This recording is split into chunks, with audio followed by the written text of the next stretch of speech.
Cela fait déjà 5 ans que l'accord de Paris a été signé. Pourtant, nous attendons toujours que nos États agissent pour respecter l'accord de Paris et l'engagement qu'ils ont pris de limiter le réchauffement climatique à 1,5 ou 2 degrés Celsius.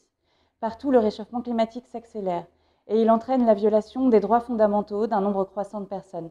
Dans les pays des Suds, évidemment les premiers exposés au réchauffement climatique, mais aussi sur nos territoires, ici, en France et en Europe.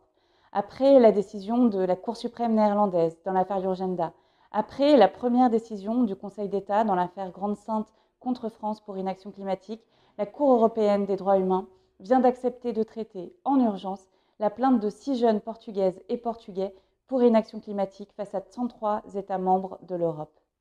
Le 10 et 11 décembre, l'Union européenne doit décider si elle maintient des objectifs climatiques qui nous mènent vers un réchauffement de plus de 2 degrés Celsius, ou alors d'être à la hauteur, de choisir des objectifs ambitieux, c'est-à-dire d'au moins 55% à horizon 2030, là où il en faudrait en réalité au moins 65 ou 70. La France aussi peut agir. Un rapport de Negawatt l'a montré, atteindre les moins 55% d'émissions en France d'ici 2030 est possible. Il ne manque qu'une chose, la volonté politique. Alors ensemble, faisons vivre la justice climatique.